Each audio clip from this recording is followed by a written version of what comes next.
HQ, presented by Cisco Technologies. We are 2 days away from the draft, and we have Ryan Wilson's 52nd and final mock draft. 52? I think so. That's how many weeks. Is that legitimate? He did one every single week all year. Wow. Chris Hassel joined by Brady Quinn and Ryan Wilson. Am I correct in saying that this is it, Ryan? This is it. And it is 35, Brady, so I thank you guys for joining me on this 8-month journey. We're close to the finish line. I can see it. Please, baby Jesus, let me get across. There we 35. go. Thank you. Now, Wow. So Ryan Wilson was 17 weeks off. That's more than I think anybody in America gets these days. Well, besides Pete Prisco. That's true. Yeah, Pete refused to come in today while I work sick. Number one in Ryan Wilson's final mock draft is a guy who I don't think I've seen atop Ryan Wilson's mock all 35 weeks, but it's the favorite to go number one now in Travon Walker, Ryan.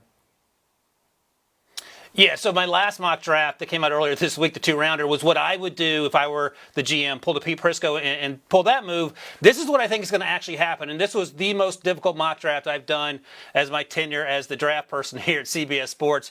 Travon Walker is the betting favorite. You mentioned that, Hassel, and I think in that sense, you can understand it, but I'm interested in what you think too, Brady. If I'm Trent Baalke and Doug Peterson as the first-year head coach, I would want to protect my quarterback. I would just take an offensive tackle here. We heard Pete Prisco talk about that yesterday. He said Evan Neal. I like Ike Kwanu. Whoever your guy is, I think that serves you better than taking a high traits, high upside player like Travon Walker, who could be incredibly special. It's just that I haven't seen enough of that throughout his college career, and it's for various reasons. I get it. For him to be the number one guy when this team, number one, has drafted these edge rushers in the first round the last 3 years, and number two, they have huge needs everywhere else. You know, to your point, Ryan, about the investment in Trevor Lawrence last year and then going with the tackle here, it makes a lot of logical sense to go that route. It just depends on how highly they have Travon Walker rated. You know, given his size, his skill set, what they saw on tape, you know Trent Baalke is going to go for the guy that he feels like has a ton of upside. My concern is, where does he play on this defensive front? You've got Josh Allen, Kayvon Chason, who they've invested first-round draft picks into, as well as Arden Key, who's also on the roster. Do you see him on the edge? That's really probably his fit at the next level. Or do you try to play him down inside where he'd be undersized? So I think that's my concern with him going to Jacksonville, outside of the fact that it's an organization that's really had a hard time having much success with Shad Khan as the owner. And is he going to be one of those players that's going to help you turn the tide when he's a player who, in my opinion, still has a lot of development to go? So a tackle probably would make the most sense. Doesn't just help out Trevor Lawrence, also helps out Travis Etienne, who you took in the first round a year ago. But the reality is, whoever they end up taking, it's still not going to be enough to turn on what's been the worst team in the league now for a couple of years. Walker, the favorite at minus 200 to go number one, and he goes number one in Ryan's final mock draft. That means number two becomes pretty easy, Ryan. In most of your mocks, Aiden Hutchinson has gone number two to the Detroit Lions, staying in his home state of Michigan there, going from Ann Arbor to Detroit, and that's what happens here, regardless of what the Jaguars do, whether they go with Walker or an offensive lineman.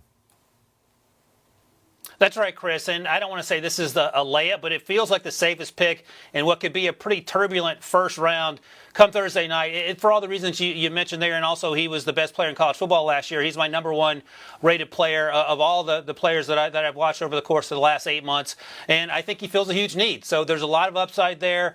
He hasn't come close to reaching the ceiling. I know that our buddy Pete Prisco likes to say that. Aiden Hutchinson will tell you, I'm only 21 years old. I have a lot more improving to do, and he showed that over the course of the improvements he made last year.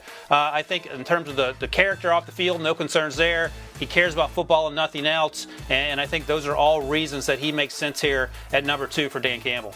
You know, Ron, I talked to Pete about that yesterday. Is why does it seem to be that Aiden Hutchinson's getting this tag that he's hitting his ceiling just because he had one great season? You know, he could be just getting started. This could be the beginning of a guy who's going to be similar to a Joey Bosa, Nick Bosa. We don't know that. You know, Pete doesn't think he's that. I'm not ruling that out. I think when you look at his length, you look at the way he uses his hands, his ability to get around the edge, the motor that he has.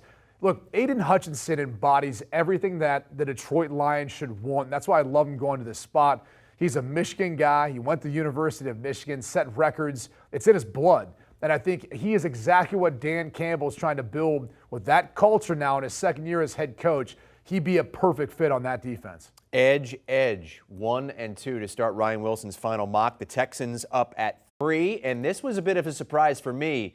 Derek Stingley Jr. is the pick here, Ryan, even though Sauce Gardner is minus 500 to be the first corner off the board. Why are you going Stingley here? Chris, this is a surprise for me as well. I got a phone call yesterday. I was talking to some people around the league, and this name kept popping up. I said, wait, what? What about Sauce Gardner was my question, my very first question. So Derek Stingley, the Texans apparently like Derek Stingley a lot. They like a lot of players here because they have that number 3 pick, but they're really high on Derek Stingley, and there's a chance that he goes this high. In previous mocks going back a few weeks, I've had him going around 11 or 12 to Washington or Minnesota. There's no way it sounds like he'll be available then. Would I take Stingley over Sauce Gardner? No, but again, I'm trying to see how close I can get to getting at least one of these things right come draft night on Thursday. And I think there's a really good chance that the Texans could think about taking Derek Stingley here, which would give us 3 defenders off the board in a row to start this draft. I think any cornerback, whether it's Derek Stingley Jr. or Ahmad Sauce Gardner, would be interesting in this spot. It is a need for the Houston Texans. Some people might feel like it's a little high. In my opinion, probably high considering you also have some needs on some offensive linemen that are there.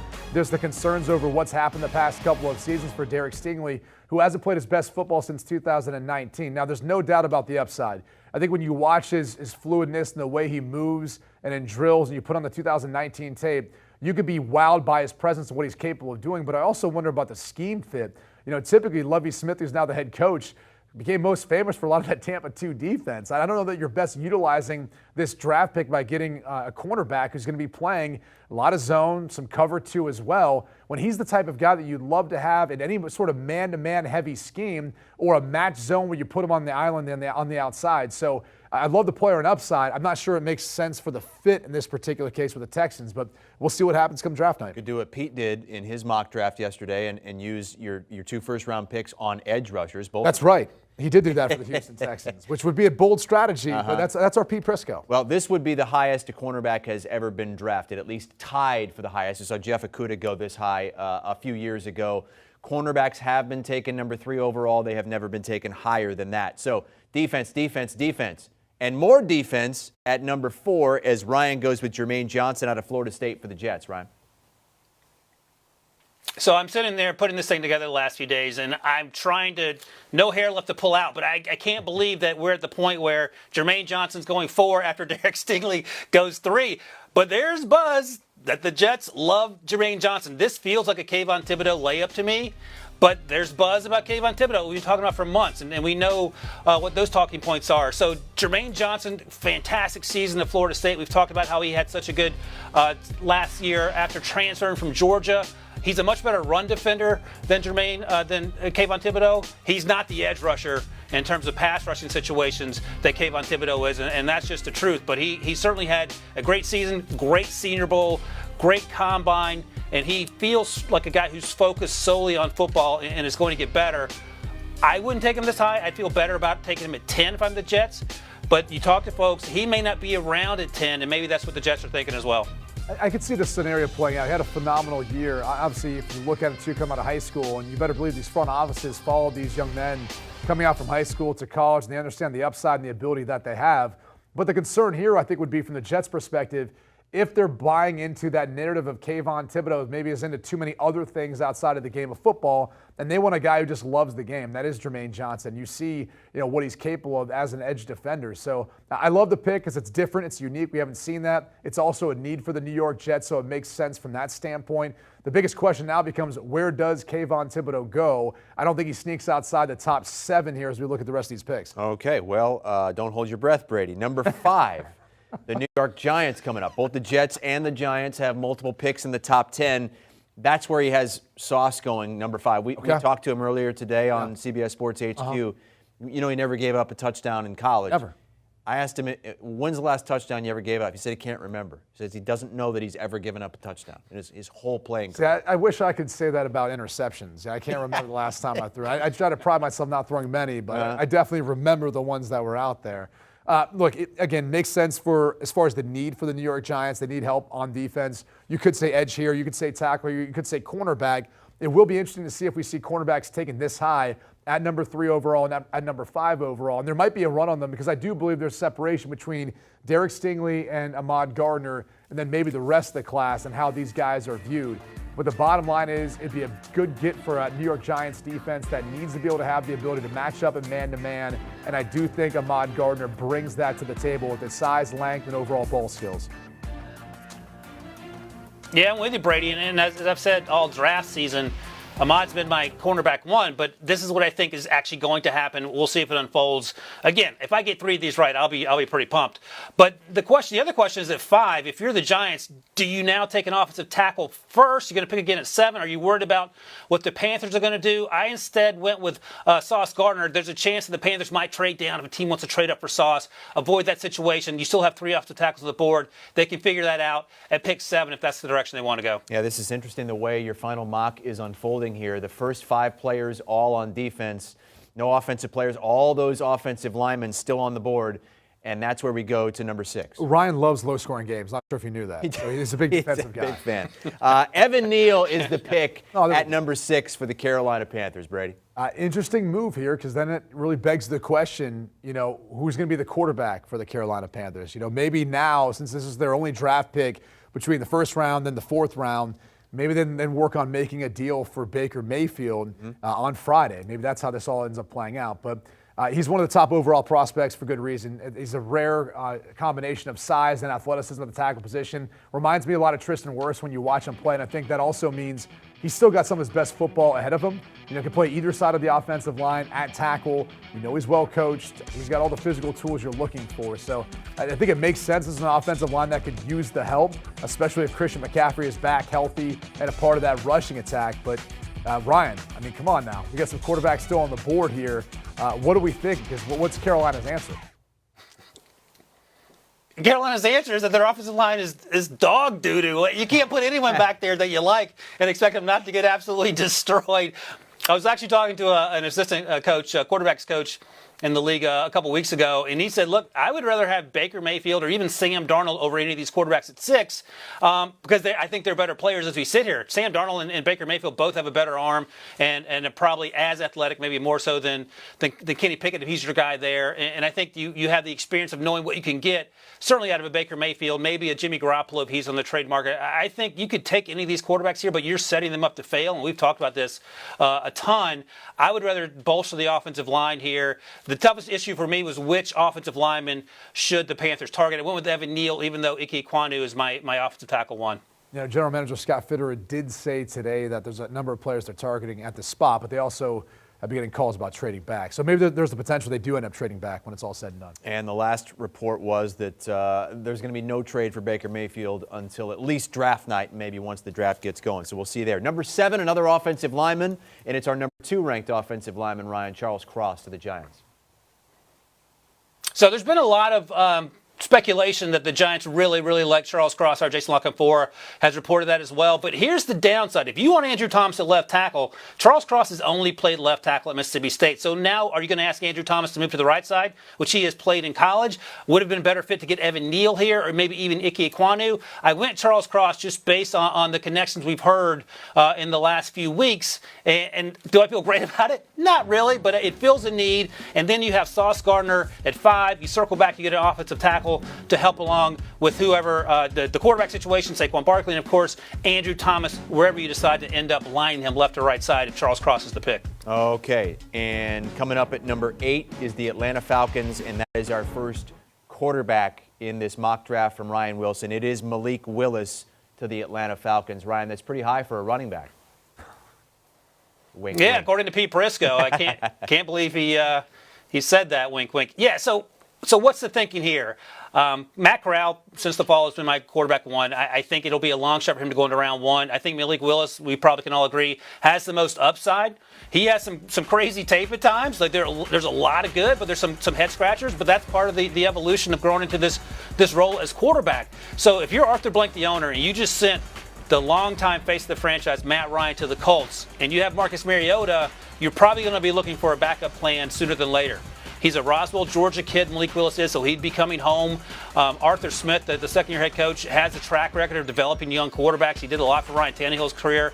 And I think if you're playing in that offense, that's going to be led by Marcus Mariota. Malik Willis feels like a natural succession, whether it's this year at some point or in a year or two from now. But they have to get better offensively. I mean, they could draft anyone on either side of the ball and get better, including Matt Rice, the punter out of San Diego State. But I think if you're legitimately trying to get better at the quarterback position, Malik Willis gives you the most upside, and he may not be there if you try to trade back into the first round in the mid to late part of the round one. I think as far as this selection and its tools and really what the Atlanta Falcons need, it makes a lot of sense. I mean, they need someone who can create with his legs, potentially play a factor in the run game, and has that big arm. That's all of what Malik Willis has. The concern here, though, is just how bad that offense has been, at least in regards to the offensive line and really providing much more help. Yeah, he's got Kyle Pitts, but what is the rest going to look like, at least for this upcoming season? And if he's drafted in this spot, he will be expected to play early and often. I think it's going to be hard for Marcus Mariota to be able to hold down that starting quarterback spot, considering they're not the top of the division with that roster. And there's going to be a lot of pressure on him to play extremely well to put this team on his back and get wins. Once that goes out the window, it's time for Malik to come in. And I do think he still needs a good amount of development still, honing in on some of his footwork, honing in on some of the accuracy or inaccuracies that you saw from time to time on film. And really the last thing is just learning the game. It's a different game once you get to the NFL level. They ran somewhat of an elementary style offense, a lot of RPO heavy. When you look at Liberty's offense this past year, there's going to be a lot of differences that he sees as he comes to the NFL, and that's going to be something to keep an eye on overall. It's his development and his transition. First quarterback off the board at number 8 to the Falcons. We've had a quarterback taken in the top 5 every year, beginning with the 2014 season. Let's go to the Seahawks at 9. No running back here, Ryan. It's Ike Ekwonu, who you had going first overall in many of your mocks. Yeah, I said it earlier. He's my offensive tackle number 1, but just the way that I think this is going to play out. And I almost feel like Ike would be a better fit for the Giants instead of Charles Cross because he can probably play on the right side. But I don't think that Charles Cross would be a fit in Seattle, who likes to run the ball, Pete Carroll, and that's one of the knocks you're concerned about. So, again, 8D chess I'm trying to play here. I go with Ike Ekwonu. Great as a run blocker. He's going to get better as a pass protector. He's already really good at that, but those are the knocks you hear from teams, and he even admitted as much when he spoke to them at the Combine. Quarterback could be an option here, but I feel like this is a safe bet, and let's be honest, Seattle, in terms of what they decide to do, especially in the first round, it's almost impossible to pinpoint. I mean, they've drafted L.J. Collier in the past, Rashad Penny. There's some ones that no one expected. I think Ike Ekwonu makes sense. That doesn't necessarily mean that the Seahawks will do it. All right, we started with 5 defensive linemen, and now it's going to be 5 defensive players. Now it's going to be 5 offensive players as Ryan finishes out the top 10 with the Jets taking Garrett Wilson. Ryan's a streaky guy. I'm not sure if you noticed this. A really inconsistent guy. You don't know what you're going to get day in and day out from him, even though I'm completely lying when I say that. It makes sense. They need some help at the position. Garrett Wilson's one of the bigger play wide receivers. We did some comps earlier today, and I kind of compared him to Devonte Smith. That's what he reminds me of. More the sleight of frame, but has that big play potential and big play ability. I don't know that he's as good of a route runner as Devonte Smith was when he was coming out, but at the end of the day, you got to figure out what you have in Zach Wilson. And so getting a guy like Garrett Wilson, he can throw the football up to, take the top off of defenses and make big plays would be a huge asset to the Jets offense that as in large part struggled, at least in the first half of last year, and started to pick things up in the second half. Yeah, Brady made the Devonta Smith comparison. Garrett Wilson himself has compared himself to Deontay Johnson. So if you get some combination of those two guys, that's great news for Zach Wilson. I think Jets fans, I think they would be happy with edge rusher, wide receiver at 4 and 10. I know I had them taking an offensive tackle at 10 in a previous mock draft, and that wasn't a fun day for me on social media. So hopefully this makes them feel better and fills 2 huge needs for the Jets on both sides of the ball. Okay, Ryan, let's recap the top 10 of Ryan Wilson's final mock draft with the Jets and the Giants having multiple picks. The Giants going with Sauce Gardner and Charles Cross. He had Travon Walker going number 1 overall to the Jaguars. He is the favorite now to go number 1, minus 200 to be the first pick off the board. It's the final mock from Ryan Wilson, and he's got Travon Walker going number 1 to the Jaguars, followed by Aiden Hutchinson. 5 defensive players in the top 5, 5 offensive players following, including Malik Willis to the Atlanta Falcons at 8. Let's get to the Commanders at 11. Chris Hassel, Brady Quinn, Ryan Wilson, and it's another wide receiver. Back-to-back receivers here after Garrett Wilson goes. It's Drake London to the Commanders, Ryan. Yeah, Washington really would like to get a cornerback here as well. Stingley and Ahmad Gardner could be in play, but clearly they're gone here. And they like these wide receivers. They were the pro day for Drake London, for Garrett Wilson, for Chris Olave. Garrett Wilson just went to the Jets, so they go with Drake London, 6'4", 215-ish. He's a high-point machine. He's a contested catch machine. He probably plays at about 4'5". That's plenty fast, and I think he offers something that they don't currently have on the roster, the wide receiver position, and that he is so big. A huge target for Carson Wentz, who at times can struggle with accuracy, so you have that big catch radius as a plus, and you pair that up with Terry McLaurin. Curtis Samuel hopefully can have a good season after signing last year and not doing a whole lot. And second-year player De'Ami Brown can have a breakout season as well, and you've got something offensively. So I think in a perfect world, Garrett Wilson might be the pick here, but Drake London doesn't feel like a bad consolation prize. You know, great minds think alike, and this is a pick that Pete Prisco had in his mock draft yesterday. So credit to you, Ryan, for mind meshing with Pete Prisco. I like it for this standpoint. It gives Carson Wentz that red zone target. You talked about their roster as it currently stands. Outside of Logan Thomas, they don't have a ton of big-bodied receivers that can go up and high point the football in that condensed portion of the field. So that's where I think he's going to come and play, outside of the fact that he has a changeup. Reminds me a lot of Mike Evans as far as his gait, the way he kind of runs his routes and his stride and all that. But talked about the 50-50 footballs. That's something that Carson Wentz has excelled at times, throwing it up, giving guys chances. Drake London is that player who's going to come down with it more often than not. So good fit. I like the pick. Okay, let's move on to the Vikings at number 12, Ryan, and it's Jordan Davis. We were putting together some of the Vikings numbers from last season, and several people in the newsroom surprised. The Vikings were second in the NFL in sacks last season. That is surprising. And obviously a need feels like cornerback here, but again, the cornerbacks are gone. They re-up Patrick Peterson for one more year. I don't think they would take Trent McDuffie this high, although he is a really good football player. But I think what Jordan Davis gives you is something on the inside that they haven't had in a long time, probably because Jordan Davis hasn't been around long enough to impact in the NFL yet. So I think he has a chance to be a truly special player. 6'4", is that what he was? But he was 341.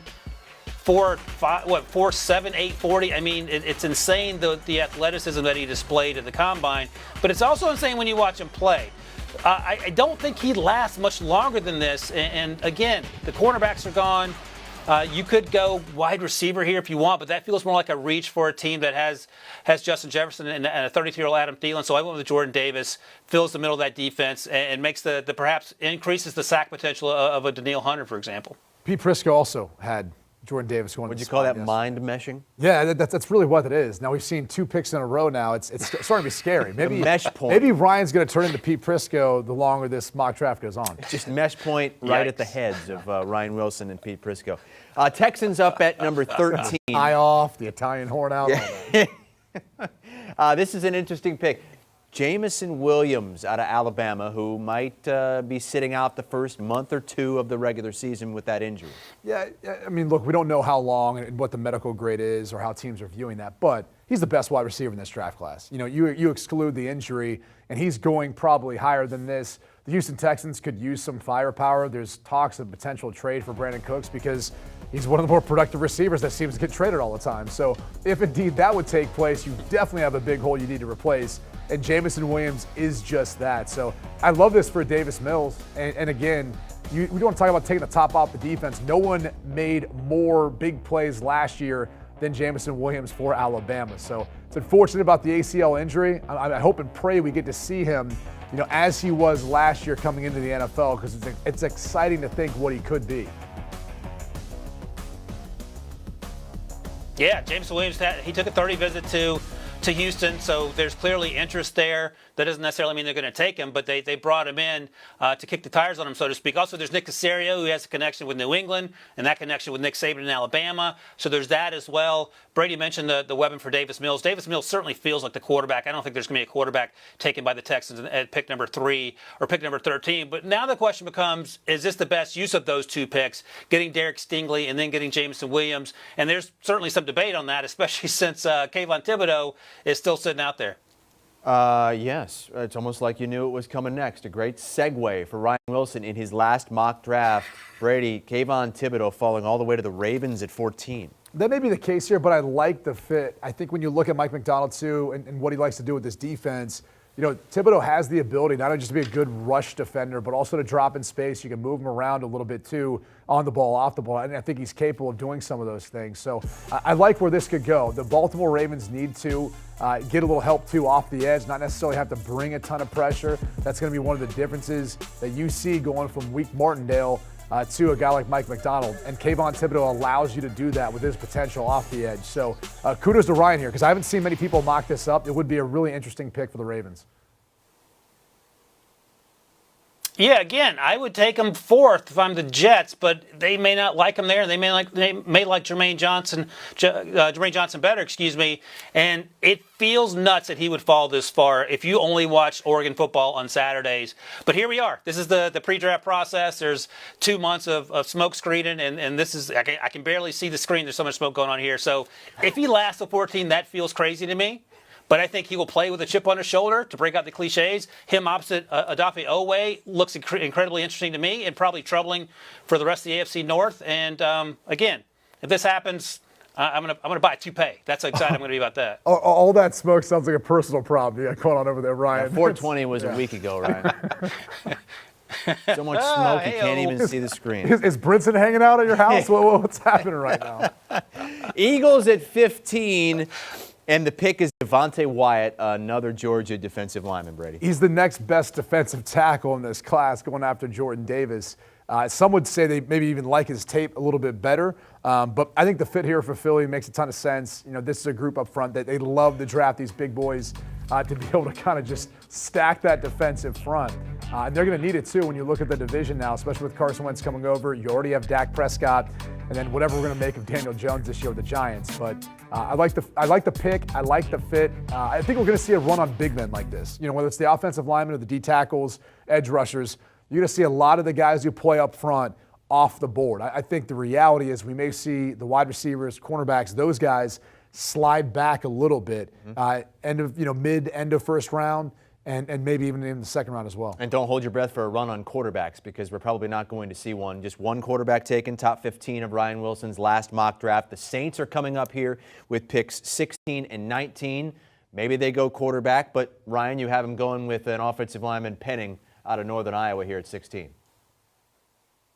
Yeah, we'll find out together why they traded up just to the middle of the first round to get an extra first rounder at 16 and 19 with the Eagles a few weeks ago. It feels like they could package these picks to continue to move up. Maybe for a quarterback, we'll see. But if they stay put, they need an offensive tackle. Teron Armstead has since signed in Miami, so they have to fill that void. Trevor Penning, to me, felt like a mid to late first rounder. I didn't get the sort of top 10 first round buzz. But again, he's an FCS guy, incredibly athletic, 6'7", 321, and there's no one nasty or playing the position coming into the draft. So he fills that need as well. So you have your tackle there.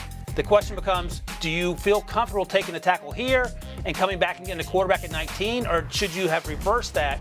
And we'll see how this thing plays out here in real time, and we'll find out together on Thursday night what the Saints end up doing. All right, we'll find out in just a couple seconds here what Ryan does with his mock. Chargers at 17. It's cornerback McDuffie out of Washington, Trent McDuffie. I could see this. I think there's also the play for an offensive tackle here, especially on the offensive right side of the offensive line for the Chargers. But everyone talks about you got to have 2 shutdown corners. Not in today's NFL. You got to have 3. So they got Asante Samuel on one side. They just signed J.C. Jackson. So this would be the third player that would fit into that group. And I do think Trent McDuffie, too, can play down in that nickel position in the slot. So it could make a lot of sense. And just imagine with Nasir Adderley back there, Derwin James as well. And then you got Joey Bosa up front rushing, opposing quarterback. This would be a nightmare for quarterbacks to go up against in the AFC West. And obviously there's been an arms race in the AFC West. So I like the pick and fit for McDuffie. And it really just depends upon who they have ranked higher, I think, between the top-rated cornerback, in this case McDuffie, or the potential of an offensive tackle here. Only pick in the first round for the Chargers. Back to the Eagles, who at 15 took Devonte Wyatt out of Georgia. And Brady, this is where Kyle Hamilton goes. It could make some sense. Look, their defense needs some help. I think they want to stack that side. I could potentially see them going wide receiver here too, depending on who they view. And this class would make some sense. Help build on that side for Jalen Hurts. But Kyle Hamilton is one of those chess pieces that I think teams are going to love when he gets to the next level. He can match up with those opposing tight ends in man-to-man when they split them out wide, or running backs. He's also a good tackler in space. He can play in the deep half, deep middle of the field. There's so many things he does well. He's got arguably the best tape of anyone in this year's draft class. Now, the problem is the testing didn't go quite as what they hoped it was going to go. But at the end of the day, you're grading them based off the tape. And again, it's hard not to go back and watch that and not be impressed with what he did this past year.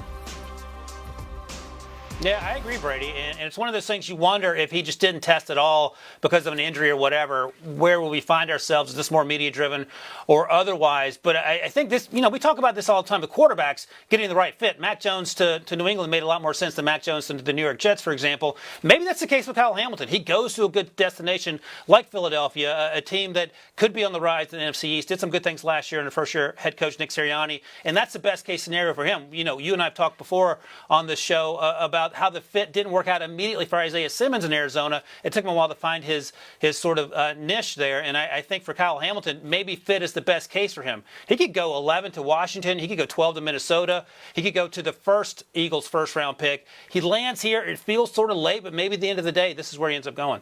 Niche. He went niche instead of niche. I like it. All right, let's move on to number 19 in the Saints. And this is where you go quarterback. Kenny Pickett is the choice, Brady. What do you think of that? We just talked about the reasons of what the thought was trading up. I mean, maybe this is the thought behind it. It's an odd scenario, right? I mean, you've got Jameis Winston there as it currently stands. You got Taysom Hill on the roster, and at least if you ask Drew Brees, he thinks he should be able to play 10 to 15 snaps a game as their quarterback. Pete Prisco would argue the opposite of that. Gimmick, Brady! But Kenny Pickett had the best film of anyone this year. As far as this quarterback draft class, it really comes down to what people feel like his ceiling is. Do they feel like they're getting a better prospect than what they already have in a quarterback at Jameis Winston based on the small sample size of what he did last year? So would be an interesting move. You go with a tackle first, then you go with a quarterback afterwards with those 2 first-round picks. But I could see it paying off for Dennis Allen, the New Orleans Saints. Yeah, the question I keep coming back to, and it feels like the Saints want to get an offensive tackle and a quarterback with these 2 picks. That seems reasonable. But is Kenny Pickett better than Jameis Winston now? I don't know that he is. Maybe he will be in a year or two. So I get it. You have a quarterback in waiting, Jameis. By the way, Jameis is only 3.5 years older than Kenny Pickett, and Jameis Winston was the first overall pick in 2015. So age not necessarily a concern for the quarterbacks, but I have him going here to fill that need. And Hassel, I'll be honest, I got stuck between niche and niche. And I came out there, I just made up a word there. Niche? Niche. He's the one with the small hands, right, Pickett? Right. Well, they're expanding as we speak. Yeah, Jameis is the one who eats the W, right? Yeah. So, I mean, that's the problem. Is Kenny's got to be careful with those fingers. He might choke on his hand. They're so small. Well, if you leave them out there, I mean, you don't want to be small smaller. hands and you're eating that you want W. Jameis to eat those hands. Could have some issues here. Let's move on to the Chargers at 20, Ryan. Not a quarterback, but a wide receiver, Chris Olave out of Ohio State. And I'll be honest, this was the toughest pick for me in this whole entire draft class. I'm a Steelers homer, so I take some pride in stumbling into the picks occasionally. The Najee Harris pick last year, everyone saw that coming. This year, it's not quite clear what they want to do. They've had more visits than any team, both 30 combine, local workouts, everything, than any team in the NFL. They've had all the quarterbacks in for 30 visits. So they're not really showing their hand in that sense, other than they're sort of interested in the quarterbacks. We don't know when. Could a quarterback go here? Yeah, and I know Prisco likes Desmond Ridder here. I don't quite like him this high for the accuracy concerns, but we'll see. Instead of having going Chris Olave, he fills a need at wide receiver. He's my wide receiver 5. Obviously, fantastic career at Ohio State. Not as physical as some of these other receivers in this class. He doesn't play as fast as Garrett Wilson, but he does a lot of things well. He's incredibly reliable, great route runner, good hands. And with Juju Smith-Schuster gone, James Washington, Ray McLeod, he also adds some depth to that wide receiver group that now includes Deontay Johnson and, of course, Chase Claypool. Okay, we're 20 picks into Ryan Wilson's final mock draft. Let's recap the teens here, where we did see another quarterback go recently, Kenny Pickett to the Saints. They also went with Trevor Penning, the offensive tackle out of Northern Iowa. Texans adding Jamison Williams out of Alabama, and the Eagles also with a couple of picks, Devonte Wyatt and Kyle Hamilton. HQ presented by Cisco, and this is Ryan Wilson's final mock draft. Trevon Walker, the favorite to go number 1, going number 1 to the Jacksonville Jaguars. Jets getting Jermaine Johnson and Garrett Wilson. Giants getting Ahmad Gardner, Sauce Gardner, and Charles Cross. There was a quarterback in the top 10. That would be Malik Willis to the Falcons. Also had a quarterback in the teens, Kenny Pickett, number 19 to the New Orleans Saints. With just 2 quarterbacks so far as we head to the Patriots at number 21. Chris Hassel, Brady Quinn, and Ryan Wilson are here. And the Patriots going linebacker here, Devin Lloyd, who had one Power 5 offer out of high school, and that was to Utah, where he was a standout. Yeah, absolutely. And look, he ran the 4.75 at the combine. I don't care. He plays so much faster than that. And it feels like the natural progression of what we're seeing the off-ball linebacker position become, even in New England, where Dante Hightower has been there for so many years. He's a much bigger version of what we're used to seeing in the middle of the field. I think Devin Lloyd is the next evolution of that.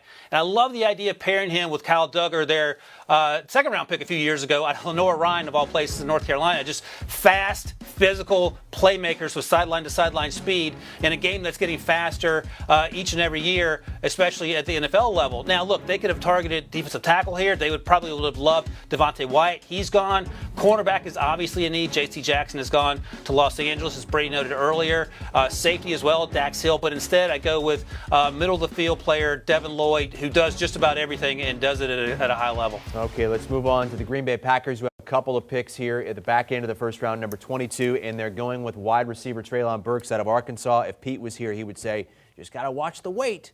Worried about putting on too much weight. He needs to worry about his own weight, all right, before he worries about Treylon Burks. But finally, we got a wide receiver taken in the first round for the Green Bay Packers, first time in 2 decades. But they need a bigger body wide receiver, too. I think when you look at the group of wide receivers, what they lost in Devontae Adams, they need a guy like Treylon Burks who can go up, high point the football, make big plays down the field, but also can be that guy that you just find how you can get them football in a variety of ways. He demonstrated that during his time at Arkansas. Now, the 40 time, it's a bit concerning in a league that we really love to see guys who can separate. I don't know that he's going to be that at the next level, but he can make the contested catch, and he can be that reliable playmaker and option for Aaron Rodgers moving forward. Also have the 28th pick coming up, but we're at 23 now, and the Cardinals, and it's George Karlaftis out of Purdue, Brady. They lost Chandler Jones, and this will be that next guy up as far as off of the edge, a guy that brings that sort of experienced ability with a variety of moves, everything right away from day one. He's going to be a plug-and-play player for that defense as far as what they lost in Chandler Jones. Now, I don't know that he's going to equate to the production that Jones was able to get, but high motor, hands, bring your lunch pail type guy all day. Talking with the Notre Dame staff, he's the type of guy that you have to game plan around. So I suspect he'll be an impact player as a rookie. He was our number 1 rated edge going into the college football season. Still a first-round pick in this mock. Number 24, the Dallas Cowboys. Ryan, in this position at 24, you had him going Tyler Linderbaum quite a bit in your mocks, a center out of Iowa. Still going interior offensive lineman here with Zion Johnson out of Boston College. Yeah, transferred from Davidson. He's incredibly smart, academic All-American. He played left tackle in 2020 for BC and actually did a pretty good job. Left guard last year, took snaps at the center position at Senior Bowl, impressed there. So he can play a number of interior positions for Dallas, and they need help there, whether it's Tyler Biadasz at center, who's okay, but they could improve the position, or even at the guard position. Zion Johnson may not be here because the Cardinals also had him in for a 30 visit. He could go a pick early, but instead of having him going with the edge rusher Karlaftis, and Zion Johnson lands here to Dallas. All right, the Buffalo Bills are up at 25. We talked earlier on in the week with Pete Prisco when he did one of his last mocks, and he said that the one thing that the Bills are missing, a cornerback. That might be the one hole, and that's what Ryan is filling here with Kyler Gordon out of Washington. Yeah, obviously, opposite of Tre'Davious White, right? I mean, that's really what this is about. With Levi Wallace moving on, this will be the one spot you definitively say, if you can get Kyler Gordon here, who may end up being the better of the 2 cornerbacks out of Washington in some people's opinion, but would make a lot of sense. Again, can play in that more of aggressive style scheme when you put him on an island and he's going to go out and he's going to make plays, shut people down, solid tackler in space as well. All the things that you're looking for would make a lot of sense for the Buffalo Bills here. Yeah, I love him. And I know Pete likes him better than Trent McDuffie. I don't think he's as good as Trent McDuffie quite yet, but they're both first-round talents, do different things. McDuffie played primarily outside, but he'll probably play inside the NFL. And you see Kyler Gordon's athleticism there. And McDuffie told us at the Combine that he's the freakiest athlete he's ever seen, either at Washington or opponents-wise. And I think he's a first-round talent that comes in, and especially in a place like Buffalo, fits what they want to do with that physicality and that coverage ability, and is an immediate contributor. And like Sauce Gardner, did not allow a touchdown pass last season. Gardner didn't allow it his entire college career. Gordon, not at all last season. Titans at 26. Ryan going with the kid out of Texas A&M, Kenyon Green. Yeah, this was a tough one for me. I know there's been some some smoke perhaps that Tyler Smith might be the pick here out of Tulsa. I'm not sold on Tyler Smith as a first-round pick. I think there's some perhaps medical concerns that we'll see how far he falls, but he's also really young. I think he'll be a good player. I wouldn't take him in the first round. So instead, I have him going with Kenyon Green. He helps on the interior. He can play outside, but his future's probably on the inside at guard. They did have him in for a 30 visit. They would love to get a wide receiver here. They'll probably be all gone. They could even consider a quarterback. I don't think they do that here, so instead I go with a guard, help Ryan Tannehill, help the running game and Derrick Henry, and move on. And let's move on to the Buccaneers at number 27. Brady Ryan has him going with Logan Hall, the defensive tackle out of Houston. There's not many holes in the Tampa Bay Bucs roster really when you're looking at it, and so defensive tackle would be one right now opposite of Vita Vea. With Ndamukong Suh still being a free agent, we don't necessarily know what he's planning on doing. Logan Hall would be that next defensive tackle you'd be looking at as far as his impact and what he showcased at Houston. So it would make a lot of sense, I think, within their scheme too. A one-gap penetrating type of defensive tackle who has a lot of upside, in my opinion, too, based on what he was able to showcase on film at Houston. I still think his best football is ahead of him. The Green Bay Packers up again at 28 after Ryan had him taking Treylon Burks, the wide receiver out of Arkansas, 22nd. Ryan, you got him going Daxton Hill, the safety out of Michigan, here at 28. Right, so they get Treylon Burks at 22, the wide receiver, as you mentioned. They circle back and get help in the secondary in Dax Hill, who is listed as a safety. He plays in the slot. He can play center field. He can even play outside or in the box if you want him to. And that versatility is certainly intriguing in Green Bay, where they've had some struggles on the back end. They drafted Eric Stokes last year, had a good rookie campaign as a first-rounder. This would help more Darnell Savage in terms of making him a better player, getting him some help in the back end of that secondary there.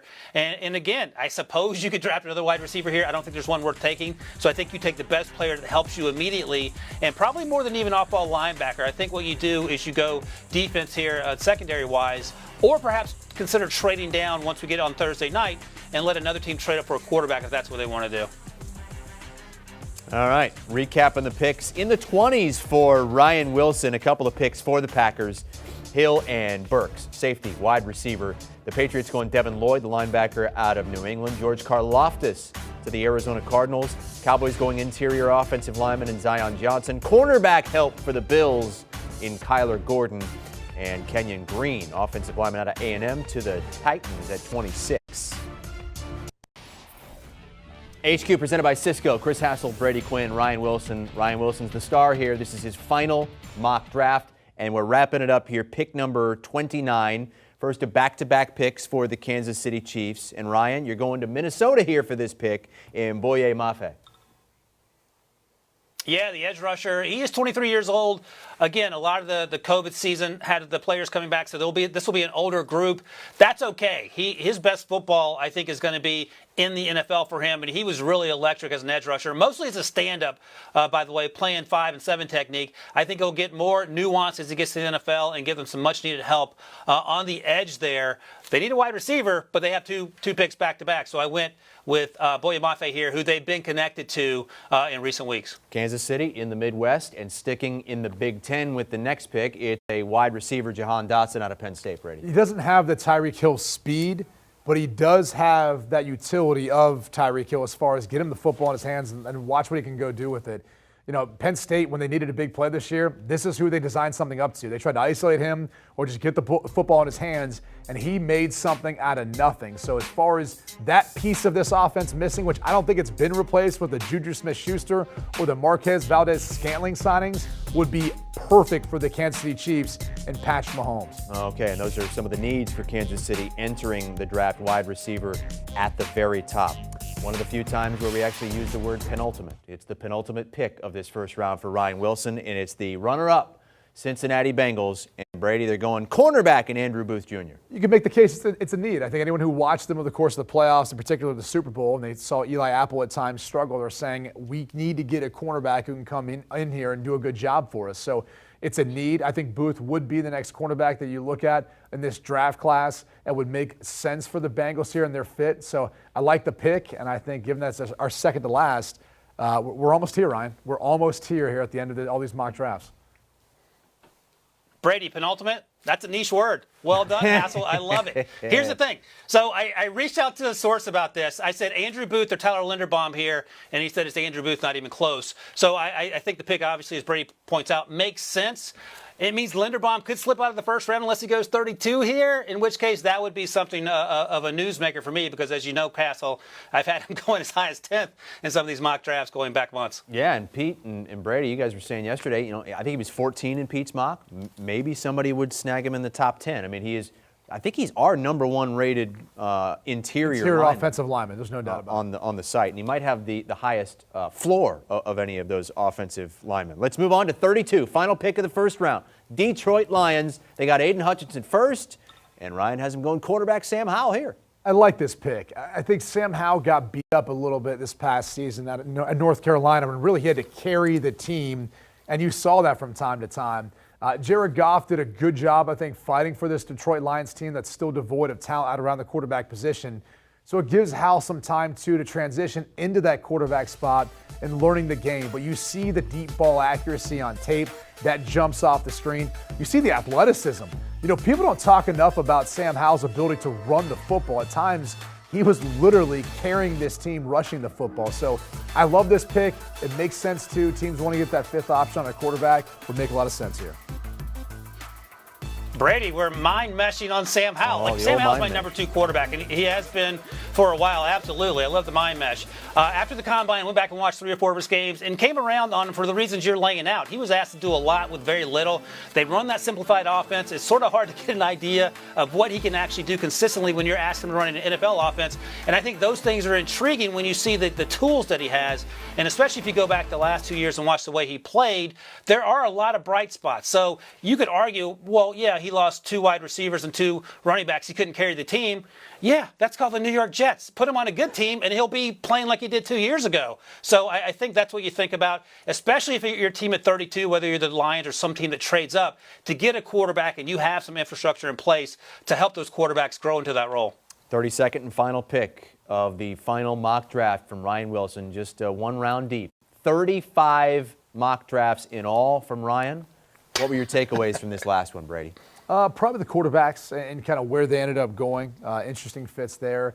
Outside of that, the cornerbacks, the other position that really went early and often, right? You had Stingley at 3, Ahmad Gardner at 5.